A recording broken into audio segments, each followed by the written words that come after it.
오늘은 설교의 제목이 마음을 억누르지 말고 토하라, 이런 제목입니다. 또 따라하세요. 마음을 억누르지 말고 하나님 앞에 토하라. 우리가 살아가면서 마음속에 수많은 감정과 생각을 억누르며 삽니다. 그 중에 하나가 목회자인 목사, 사모가 그럴 수 있고, 어디에서든지 많은 사람 앞에 영향력을 끼치는 사람들이 그럴 수 있을 것 같아요. 말하고 싶지만 말할 수 없는 감정, 때로는 울고 싶지만 울지 못하는 순간이 있습니다. 누구에게도 들키지 않으려 애쓰지만 내면은 이미 압력속처럼 꽉 차 있습니다. 심리학으로 이런 상태를 사고 억제 현상이라고 부릅니다. 우리 안에 있는 불안, 분노, 두려움, 어떤 과거의 후회 등 우리는 이 부정적인 감정들을 잠재우기 위해서 필사적으로 노력을 합니다. 걱정하지 말아야지. 내가 그래, 화내지 말아야지. 그 생각은 하지 말자, 스스로 다그칩니다. 그러나 아이러니하게도 이러한 의지적인 억누름은 오히려 역효과를 부릅니다. 심리학자 데니엘 베그너 교수가 유명한 실험을 했습니다. 실험에 참가한 자들에게 지금부터, 여러분들 똑같을 텐데, 지금부터 5분 동안 절대로 북극곰을 생각하지 마세요, 그렇게 지시를 했습니다. 그런데 놀랍게도 대부분의 사람들은 오히려 북극곰을 더 자주 떠올렸습니다. 이 현상을 아이러닉 프로세스 또는 북극곰 효과, 화이트 베어 이펙트, 억제하려 할수록 더 강하게 떠오르는 이 인간의 심리입니다. 우리가 걱정하지 않으려고 할수록 걱정이 되고, 분노하지 않으려고 할수록 더 화가 나고, 잊으려 할수록 더 또렷하게 기억이 나고. 여러분, 잠을 어떤 분은 누우면 그냥 1분 안에 코 고는 사람도 있죠. 그런 분 참 복받은 사람이라고 생각하세요. 그런 분들은 다음 주에 감사한금 10,000원 더 하세요. 이게 잠을 잘 잔다는 게 정말 축복이에요. 누우면 잠자는 게. 저도 누우면 잠자는 잘 못 자거든요. 근데 여러분, 자야지 그 생각하면 잠이 옵니까? 더 못 자죠? 자야 잘 때 잠이 안 오면 자지 마세요. 이게 잠을 못 자는 것을 뭐라고 그러죠? 잘하네요. 저도 알아요. 이 불면증의 치유의 방법은 일어난 시간을 일정히 가지라는 거예요. 일찍 자든지 그러려고 하지 말고, 생각을 하면, 자려고 생각을 하면 오히려 잠이 안 오는 거예요. 자, 괴테의 말을 한번 모니터에다 띄워보세요. 같이 한번 여러분 읽어봅시다. 시작. 당신이 억누르는 것은 당신의 그림자가 되어 당신을 따라다닌다. 다시 한번 읽어요. 시작. 당신이 억누르는 것은 당신의 그림자가 되어 당신을 따라다닌다. 우리는 종종 신앙 안에서도 이 함정에 빠집니다. 깊은 생각에 빠져들지 말아야지 하는데 그 마음은 더 무거워지고 생각은 끊이지 않습니다. 이때 하나님의 사람 다윗은 본문에서 단순하면서도 깊은 해법을 우리에게 줍니다. 그것은 뭐냐? 그 앞에, 하나님 앞에 마음을 토하라는 것입니다. 억누르지 말고 하나님 앞에 꺼내놓으라는 거예요. 시편 62편은 다윗의 독백이나 마찬가지인데, 그의 인생의 위기 속에서 사람들의 배신과 불안, 두려움에 지금 시달리고 있습니다. 그때의 고백이에요. 1절에서 이렇게 고백을 합니다. 나의 영혼이 잠잠히 하나님을 바라며. 여기 잠잠이라는 단어는 억눌림이 아니라 신뢰에서 나오는 고요함이에요. 다윗은 감정을 부정하지 않았습니다. 그는 그 두려움과 분노를 하나님께 토했습니다. 말했습니다. 우리는 흔히 이렇게 말합니다. 괜찮아요. 별일 아니에요. 하지만 괜찮지 않은 마음은 계속 눌러두면 결국 어떻게 되느냐? 터져요. 누군가에게 쏟아내거나 자기 자신을 무너뜨리게 된다는 것입니다. 억누른 마음은 언젠가 불안이라든지 짜증이라든지 또 피로감이라든지 관계의 단절로 나타나요. 그래서 하나님은 억누르지 말고 토하라, 내게 말하라고 하고 있는 거예요. 사람에게 하고 싶은 말 다 쏟으라는 말 아닙니다. 우리는 현대사회에서 감정의 억제에 대해서 배운 세대예요. 회사에서 감정을 숨기라고 얘기해요. 어떻게 자기가 당신이 하고 싶은 말 다 하고 살아? 가정에서는 강해야 된다라고 말해요. 교회에서는 늘 언제나 평안해야 한다고 강조합니다. 그래서 눈물조차 흘리면 부끄러운 약함으로 여깁니다. 그러나 심리학에서는 이런 감정의 억압이 정신적 스트레스와 피로, 이 누적의 가장 큰 원인이 된다고 얘기하는 거예요. 하버드대 의대의 연구에 따르면 감정을 억누르는 사람은 감정을 표현하는 사람보다 질병 확률이 훨씬 높다고 발표했습니다. 감정이 사라지는 게 아니라 몸 안에 쌓이게 되는 거예요. 그래서 그것이 병이 되는 것입니다. 이런 사람들이 범사에 가장 많이 나타나는 게 뭐냐? 한숨이에요. 한숨. 여러분, 안 쉬는 게 좋지만 한숨이 이 속에서 가득 차 있기 때문에 쉬는 거기 때문에 호흡을 길게 해서라도 한숨을 쉬어야 합니다. 우리의 신앙생활과 일상에서 억압된 감정이 낳는 예를 한번 살펴보겠습니다. 여러분, 관계 속에서 서운함과 분노로 막 표출돼요.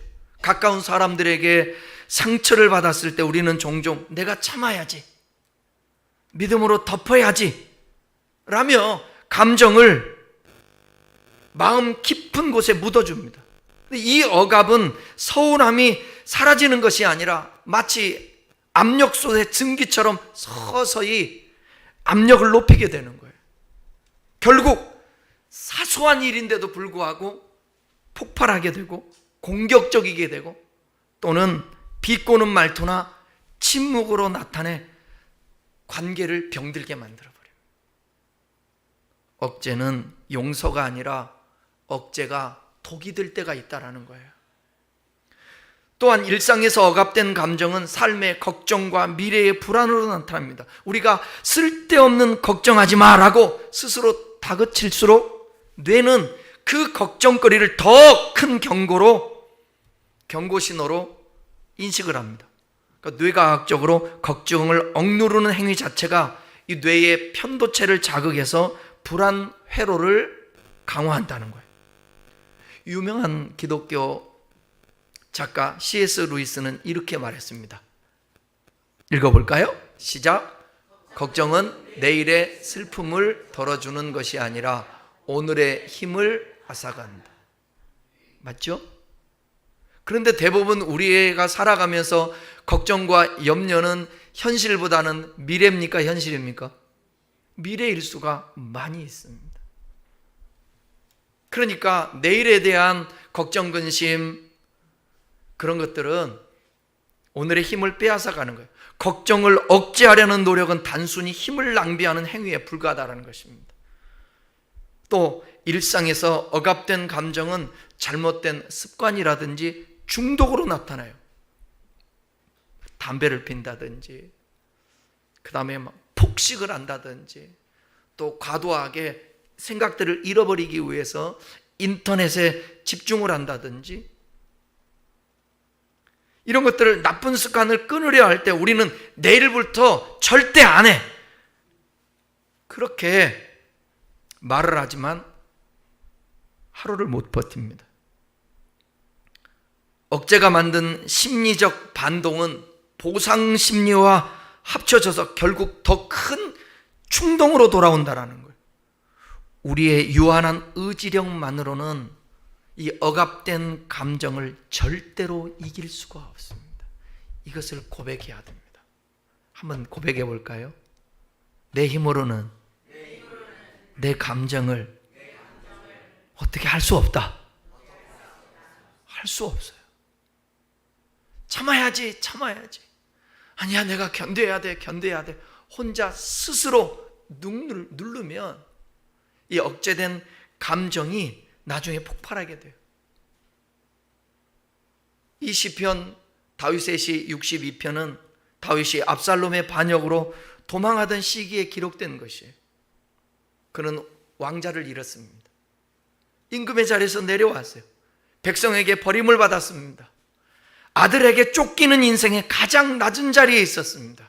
그런데 다윗은 억누르지 않았어요.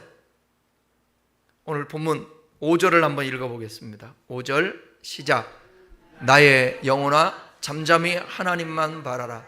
무릇 나의 소망이 그로부터 오는. 다윗은 먼저 자기 영혼에게 잠잠히 하나님을 바라라고 명령을 합니다.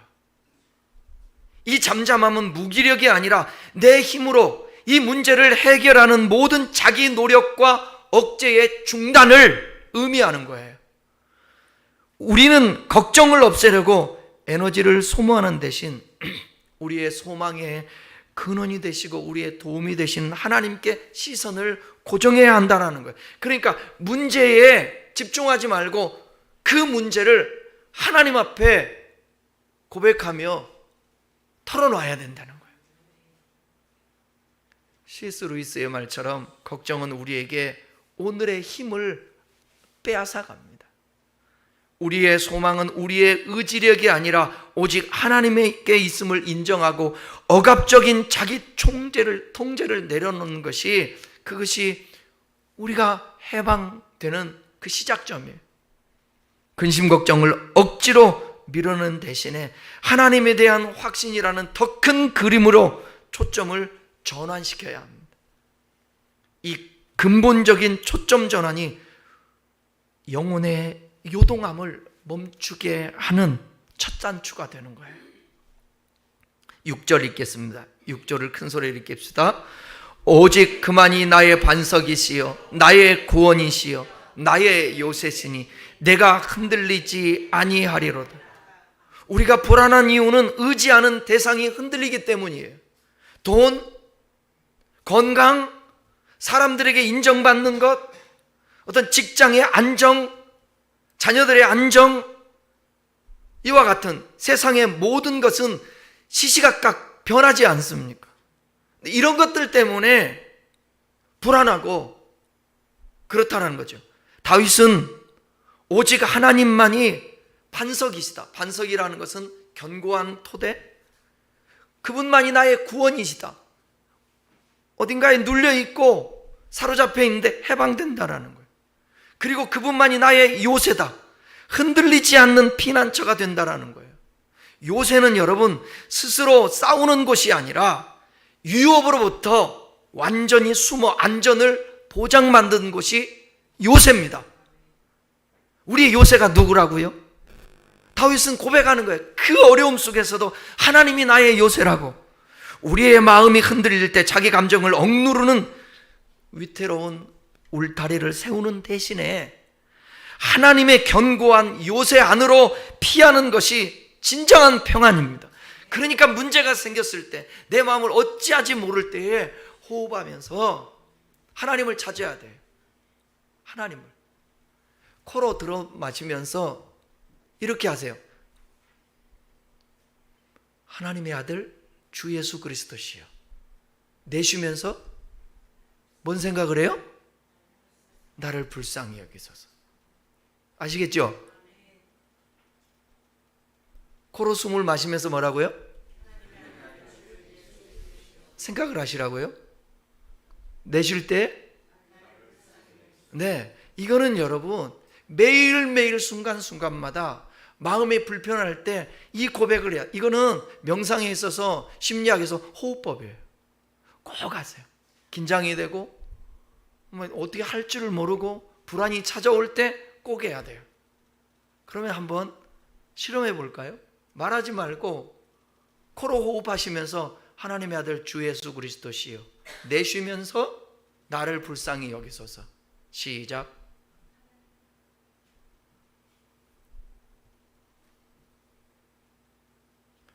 이렇게 그러면서 하나님을 요새로, 피난처로 삼아야 된다는 것입니다.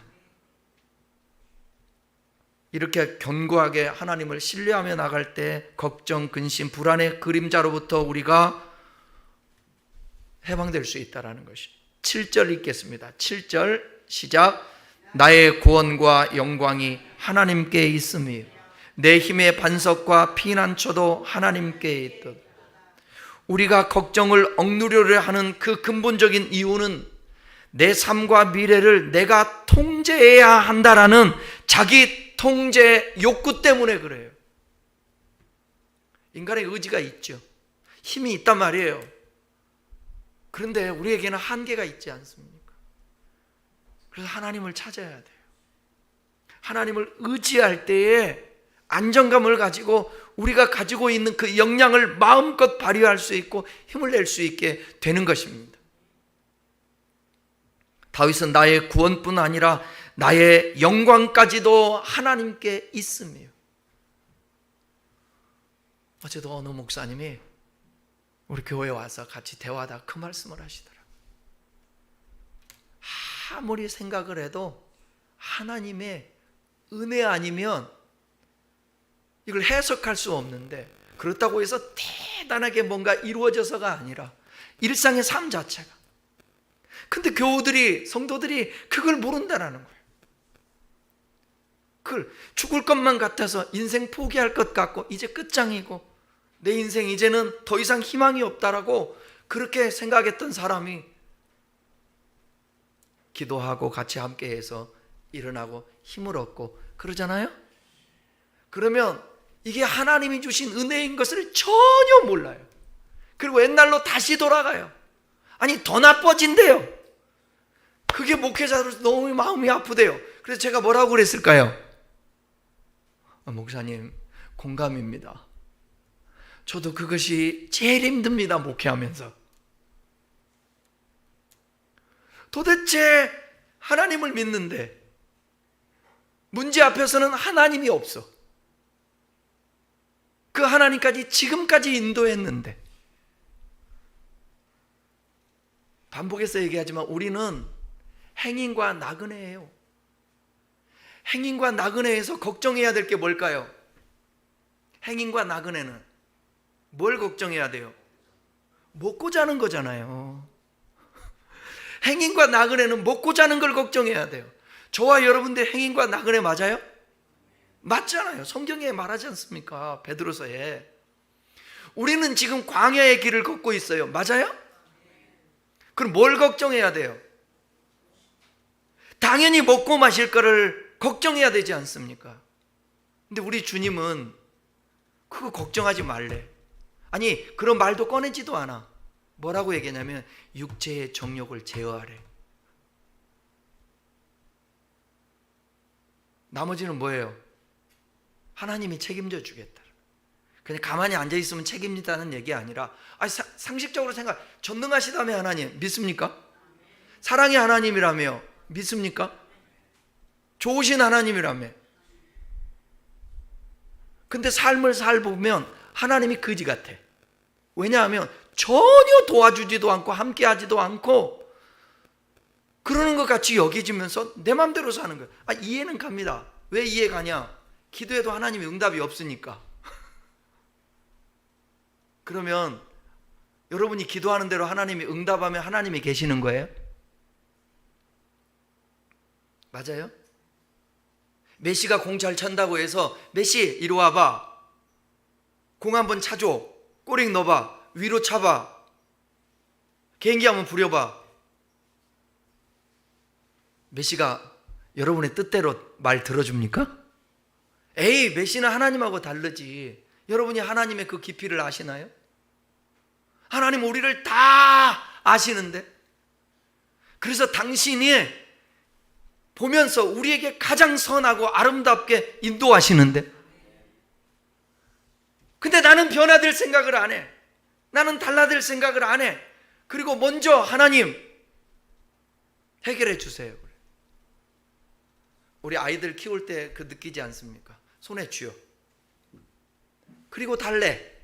야, 너 그거 놔야 내가 주지. 아니야, 잡을 데가 없어. 여러분, 아기가 아장아장 하면서 엄마 아빠 함께 걸으려면 자기가 쥐고 있는 걸 놓아야만이 손을 잡을 수 있는 거예요. 그래야 안전해지는 거예요. 우리는 내려놓지 못해요. 포기하지 못해요. 식당을 운영하는 집사와 권사가 있습니다. 연 매출이 어마어마합니다. 재산도 많습니다. 기도도 나름대로 해요. 그 식당도 잘 돼. 돈도 잘 벌어. 아이들도 잘 크고 있고 50대 후반이 들어서는데, 근데 그 식당에서 일을 하다가 때로는 힘드니까 딴 생각을 해. 그래서 한번 나가서 술을 마시기 시작하면 하루 종일 마시고, 그러면 그 다음날 깰까 무섭게 또 마시고 또 마시고, 그리고 일주일을 허비하는 거예요, 남자분이. 그러면 아내분은 난리 하면서 권사님이 찾으러 다녀.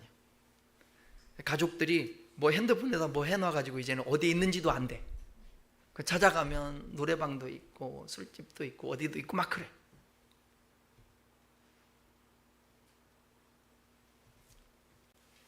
이거를 해결하려고 그렇게 노력을 해도, 그리고 부인은 새벽 3시부터 일어나가지고 그 다 식당 준비하고 뭐하고 하루 종일 또 일하고, 그러면서 새벽 기도해.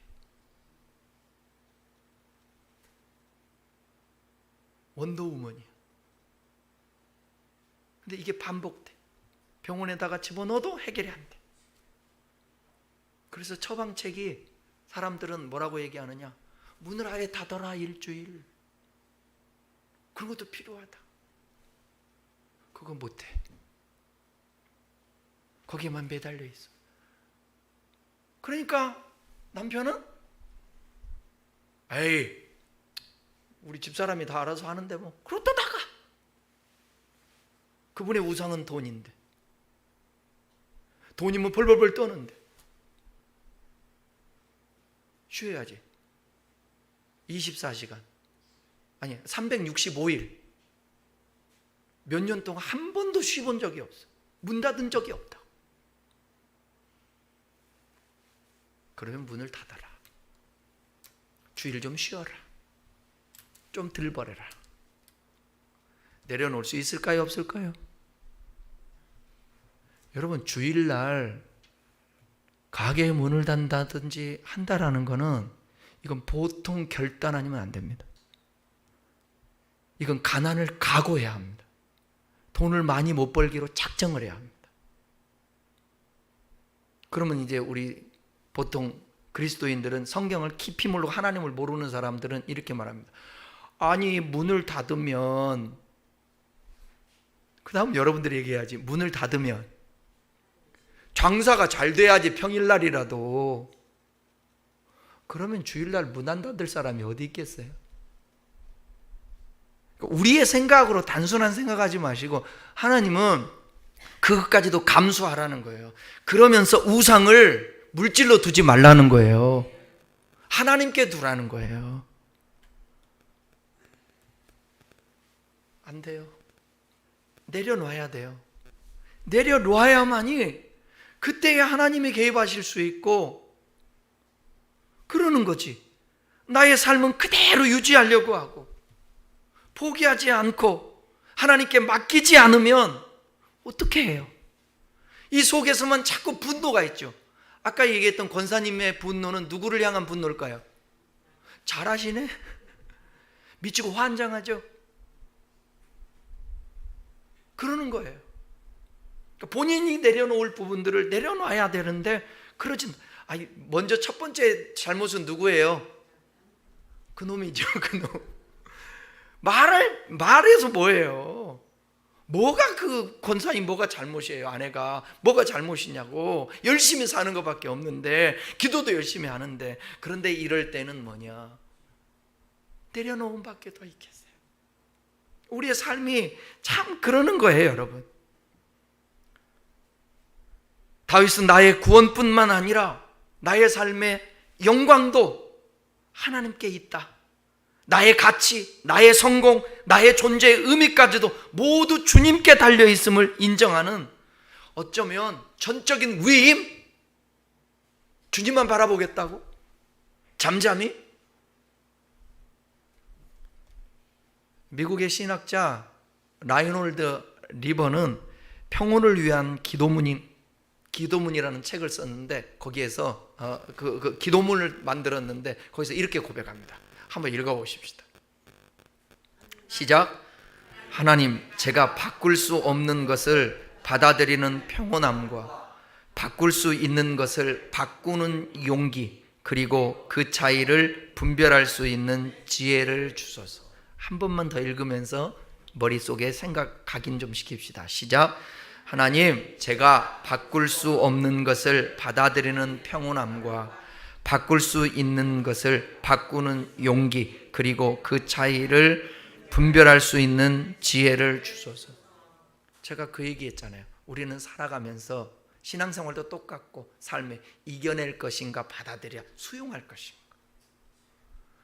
여러분, 하나님이 수용하기를 원하는데, 받아들이기 원하는데, 그거 이겨내려고 하면 이건 답이 없어요. 너 그거 이겨내라, 너 그대로 좌절하거나 그걸 그냥 받아들이지 말고 이건 극복해야 될 것들이야, 그러는데 소심하게 소극적으로 그냥 머물러 있는 거예요. 이것도 문제입니다. 그래서 라이놀드 리버는 그런 것들을 분별할 수 있는 지혜를 달라고 그렇게 기도하는 거예요. 우리에게 필요해요. 우리가 통제할 수 없는 모든 짐을 하나님께 맡길 때 비로소 억압된 마음을 해방되어서 참된 힘의 반석을 경험하게 될 수 있다는 것입니다.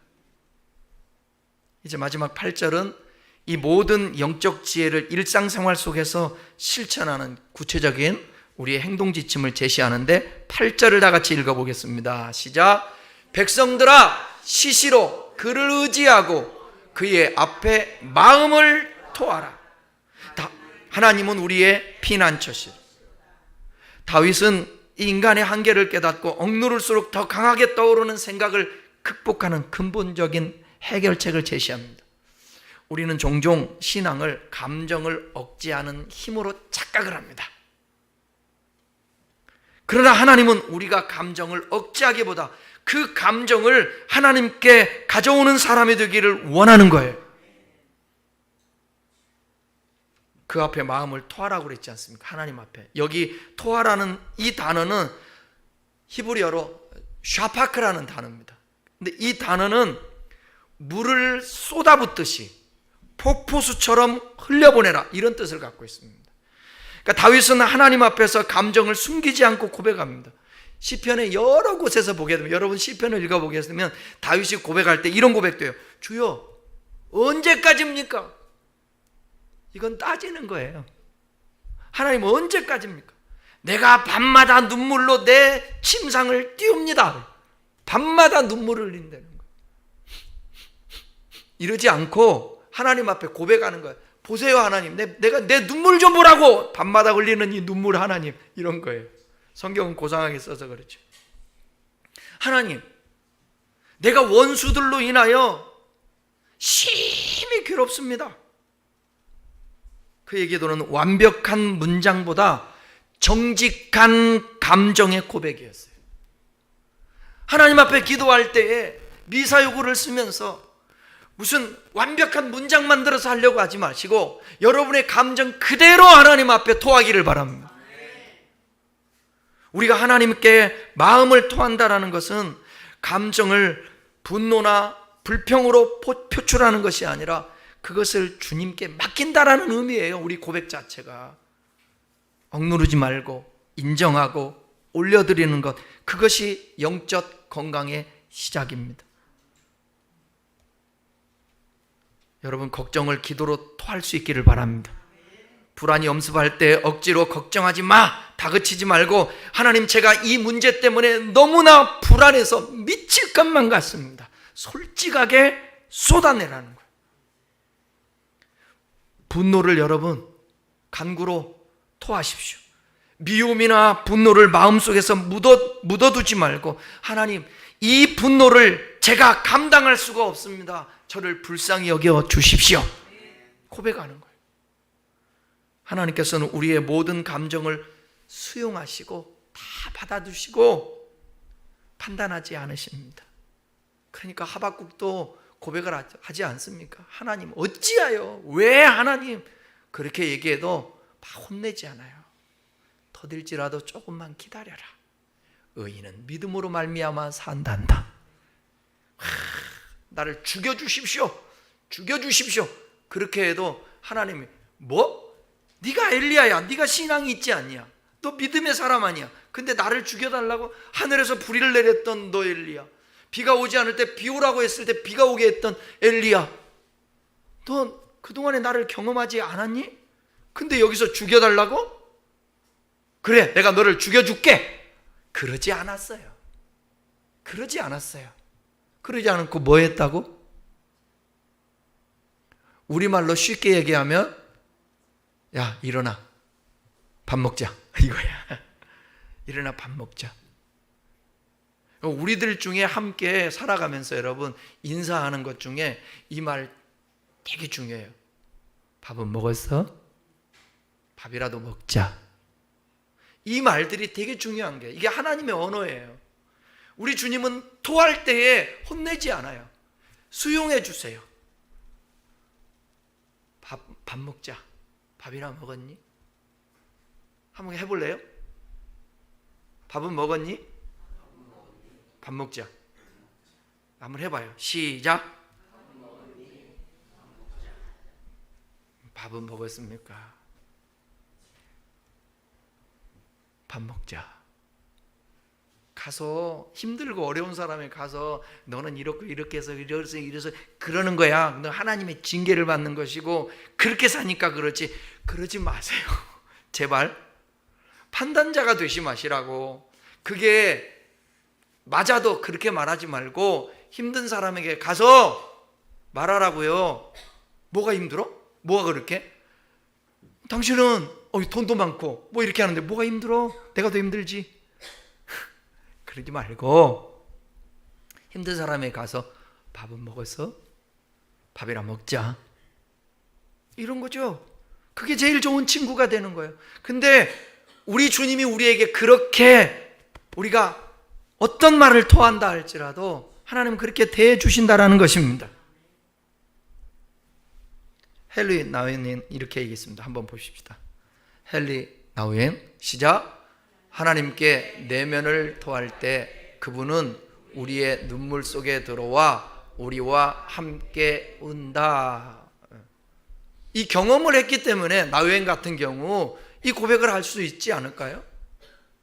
내 속에 있는 것을 자꾸 고백하고 눈물로, 내가 힘들고 그럴 때에 그 눈물 속에 들어와 함께 한다는. 맞아요. 예수님은 히브리서 4장에 보게 되면 체휼하시는 하나님이래요.